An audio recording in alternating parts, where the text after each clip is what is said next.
Audio Jungle.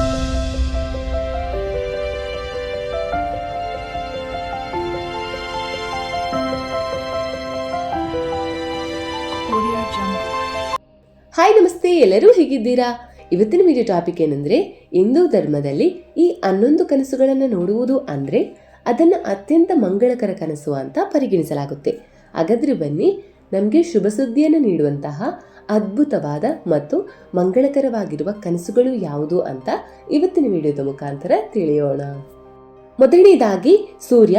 ಕನಸಲ್ಲಿ ಸೂರ್ಯನನ್ನು ನೋಡುವುದನ್ನ ಶುಭ ಮತ್ತು ಫಲದಾಯಕ ಅಂತ ಪರಿಗಣಿಸಲಾಗುತ್ತೆ. ಈ ಅತ್ಯಂತ ಮಂಗಳಕರ ಕನಸಿನ ಕಾರಣದಿಂದಾಗಿ ಕನಸುಗಾರನು ಜೀವನದಲ್ಲಿ ಶ್ರೇಷ್ಠ ಜ್ಞಾನ, ಶ್ರೀಮಂತ ಮತ್ತು ಶ್ರೇಷ್ಠ ವ್ಯಕ್ತಿಯಾಗುತ್ತಾನೆ. ಅವನ ಜೀವನವು ಇತರರಿಗೆ ಮಾದರಿಯಾಗುತ್ತೆ.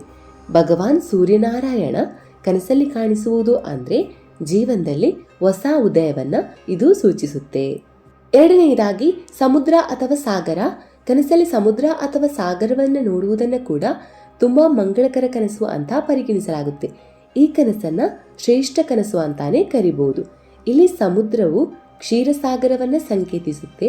ಅಂದ್ರೆ ಸಮುದ್ರದ ನೀರಿನ ಪ್ರಮಾಣವು ವೈಭವ ಮತ್ತು ಸಂಪತ್ತಿನ ಸಂಕೇತವಾಗಿದೆ.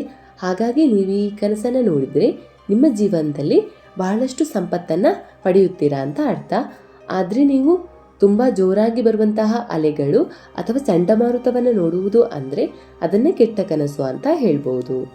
ಮೂರನೆಯದಾಗಿ, ಬಿಳಿ ಆನೆ. ಈ ಕನಸನ್ನ ಕೂಡ ಅತ್ಯಂತ ಶ್ರೇಷ್ಠ ಕನಸಲ್ಲಿ ಒಂದು ಅಂತ ಹೇಳ್ಬಹುದು. ಕನಸಲ್ಲಿ ಬಿಳಿ ಆನೆಯು ಐರಾವತ ಆನೆಯು ಭಗವಾನ್ ಇಂದ್ರನ ವಾಹನದ ಸಂಕೇತ.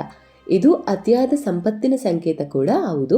ಜಗತ್ತಿನಲ್ಲಿ ರಾಜನಿಗೆ ಸಮಾನವಾದ ಗೌರವವನ್ನ ಪಡೆಯುವ ಸೂಚಕ ಅಂತಾನೆ ಹೇಳ್ಬಹುದು. ನಾಲ್ಕನೆಯದಾಗಿ, ಬಿಳಿ ಕರು. ಹಸುವಿನ ಬಿಳಿ ಕರು ಕಾಮಧೇನು ಹಸುವಿನ ಸಂಕೇತ. ಅಂದ್ರೆ ಹಿಂದೂ ಧರ್ಮದಲ್ಲಿ ಪವಿತ್ರ ಹಸು ಅಂತ ಪರಿಗಣಿಸಲಾಗುತ್ತೆ. ಹಾಗಾಗಿ ಇದು ತುಂಬಾ ಮಂಗಳಕರ ಕನಸು ಅಂತಾನೆ ಹೇಳ್ಬೋದು.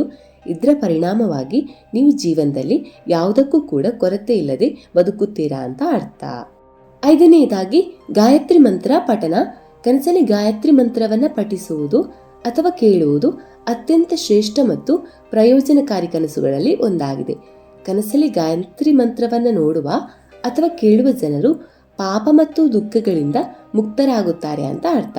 ಮಹಾನ್ ಬುದ್ಧಿವಂತಿಕೆ ಮತ್ತು ಶಾಂತಿಯನ್ನ ಸಾಧಿಸಲು ಅವರಿಂದ ಸಾಧ್ಯವಾಗುತ್ತೆ ಅಂತ ಅರ್ಥ. ಆರನೆಯದಾಗಿ, ಗೀತಾ ಪುಸ್ತಕ. ಈ ಕನಸು ಜೀವನದಲ್ಲಿ ಮೋಕ್ಷ, ಜ್ಞಾನ ಮತ್ತು ಆಧ್ಯಾತ್ಮಿಕತೆಯನ್ನು ತರುವ ಸಂಕೇತ. ಅಂದ್ರೆ ವ್ಯಕ್ತಿಯು ಜೀವನದಲ್ಲಿ ತ್ಯಾಗದ ಸಂಕೇತವಾಗುತ್ತಾನೆ. ಏಳನೆಯದಾಗಿ, ಮರದ ಬೇರುಗಳು. ಇದು ತುಂಬಾ ಮಂಗಳಕರ ಕನಸು. ಹಸಿರು ಮರದ ಬೇರುಗಳನ್ನು ನೋಡುವುದು ತುಂಬಾ ಮಂಗಳಕರವಾಗಿದೆ.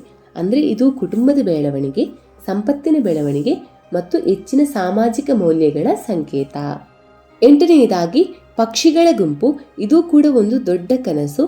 ಪಕ್ಷಿಗಳ ಗುಂಪು ಕುಳಿತಿದ್ರೆ ಅಥವಾ ಹಾರುತ್ತಾ ಇದ್ರೆ ಈ ಕನಸು ಅದೃಷ್ಟದ ಬದಲಾವಣೆಯ ಸಂಕೇತ. ಇದು ಜೀವನದಲ್ಲಿ ಬಹಳಷ್ಟು ಸಂತೋಷ, ಗೌರವ ಮತ್ತು ಹಣದ ಸಂಕೇತ ಕೂಡ ಹೌದು. ಒಂಬತ್ತನೆಯದಾಗಿ, ಅಳಿಲು. ಕನಸುಗಾರನು ಕನಸಲ್ಲಿ ಅಲ್ಲನ್ನು ನೋಡುವುದನ್ನು ಕೂಡ ಮಂಗಳಕರ ಮತ್ತು ಅದೃಷ್ಟದ ಬದಲಾವಣೆಯ ಸಂಕೇತ ಅಂತ ಪರಿಗಣಿಸಲಾಗುತ್ತೆ. ಅಂದ್ರೆ ಭಗವಾನ್ ರಾಮನು ತನ್ನ 3 ಬೆರಳುಗಳನ್ನ ಅಳಿಲಿನ ಮೇಲೆ ತಿರುಗಿಸಿದನು ಮತ್ತು ಅದನ್ನ ಅತ್ಯಂತ ಮಂಗಳಕರ ಜೀವಿಯಾಗಿ ಪರಿವರ್ತಿಸಿದನು. ಹಾಗಾಗಿ ಕನಸಲ್ಲಿ ಅಲ್ಲನ್ನ ನೋಡುವುದು ಅಂದ್ರೆ ಅದನ್ನ ಒಳ್ಳೆಯ ಸಂಕೇತ ಅಂತಾನೆ ಹೇಳ್ಬಹುದು. Audio Jungle.